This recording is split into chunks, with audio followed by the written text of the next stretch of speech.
guys, jirra jirtu Oromoo qophaa'ee bakka jirteetti nagaa rabbi isin biraa jiraatu isiniin jedha. Warroonni maatii koo hin taane jaratu barrii bane jechuudha. Anuma kaameraa fuuldura kaa'e jarri barrii banatanii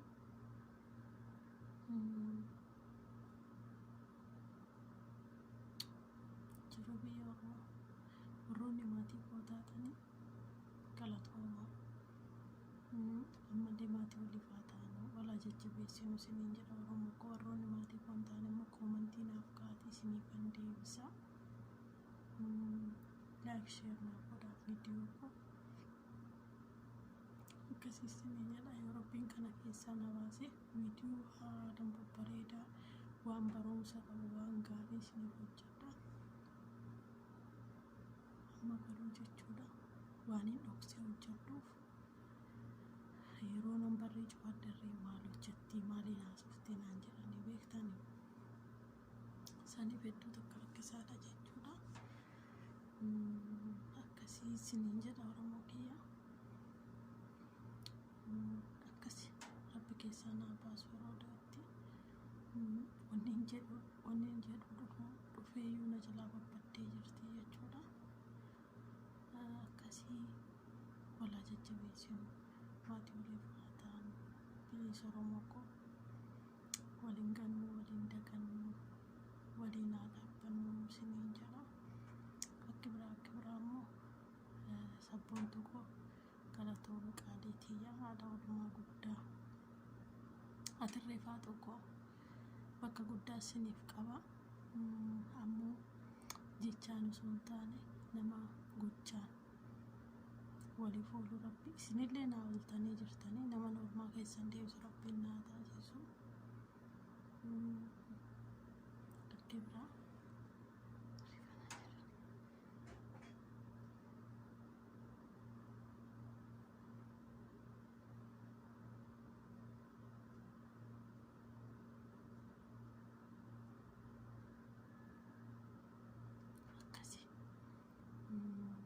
walaa jajjabeessinu sabboontuu Wallagga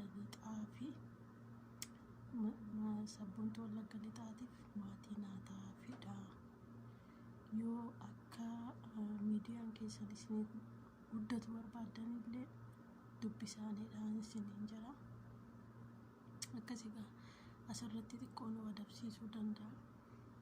Waa hedduu qaba waan ta'eef akkasii sabboontuudha maatii taa'aadha. Ammas Faaxumaa binti Wayyootiif illee maatii taa'aafidha. Jajjabeessaa Oromoo kiyyaa.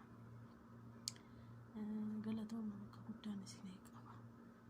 Jarri walii gadi deemaa jiranii ani kanaafuu kana caala viidiyoo waraabuu hin danda'u isiniin jedha.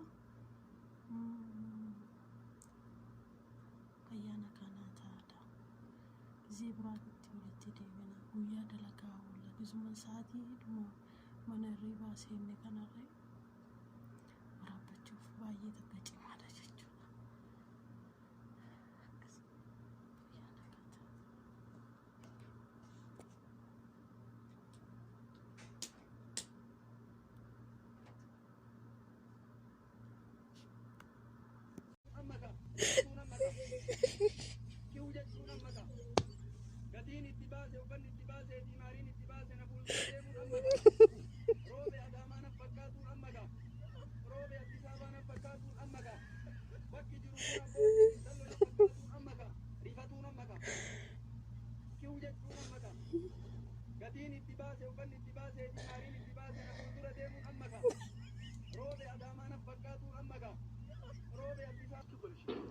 في موضوع قابلني وقهرني الشغالات في كل مكان في الحواري يا اخي رفقهم بهم يا اخي صلح لهم خطه والسياسه وخطوات ايش انها ما تحرق الشغاله يا اخي افهم يا اخي حط لهم مكافآت هدايا يا اخي 200 حبه سمبوسه تقليها ليش يا اخي صدق يا اخي موضوع قابلني يا اخي رفقهم بهم والله العظيم لو احد يستخدم الخطوات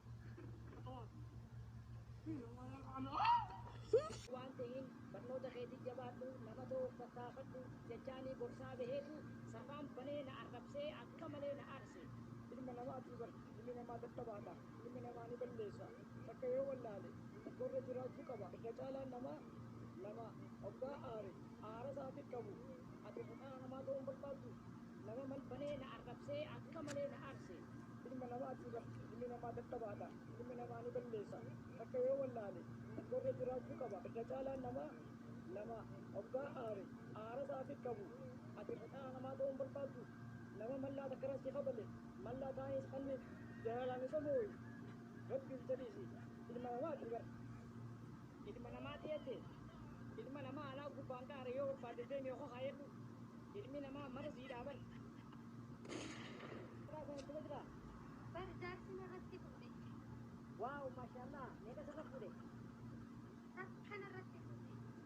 yaa rabbi obboleettii biyya masaanuun takka xiqqaatti sadi godhiif ammaas ramadaanaa dalagaa mana keessaatii jarri ganda nagaan bahe jarri ganda keessa hojjetu nagaan ta'e addaawwa kubarallaa uummanni warri qabalee keessaa deebaadha jarri qabalee keessaa hattuudha jarri misirbeetii keessaa hattuudha nagaan bahe rabbi nuu qabi warra muslimaa yaa rabbi nuu qabi jarri qullaa bakkeetii gadi biyya eegalu damootiin jaraa qallaaliidha namni jaratti waa kennu hin jiru dhaqaa balleessaa nan balleessu malee biddeena jaraa jedhanii dhaqaa dhiigaannaan saraa hiyyeessaa dhaqanii tuqu maal godhu ga biddeenan argatanu kanaa jennaan bulchiinni ganda keessa jiru kalsallee nu fadhaku bulchiinni ganda keessa hojjetu kalsallee nu fadhaku qabalee satoo samaroorraa hajamaru gadaan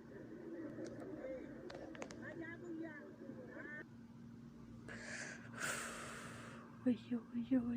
wayyo ummata keenya biyya keessa jiraachuu dadhabanii kun akka kanaan biyyaa yaa'aa jiran yaa rabbii kiyya yaa rabbii kiyya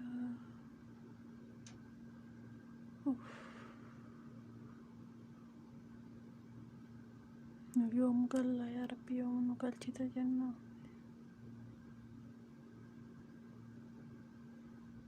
yaa rabbii koo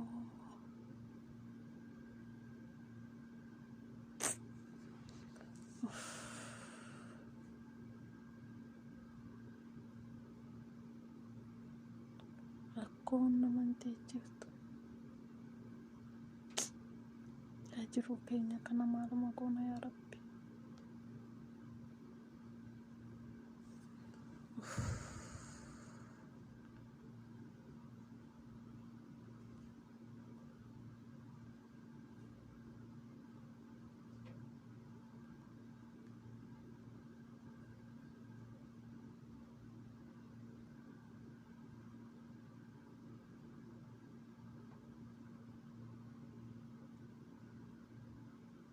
biyyi biyyatti afaan jiru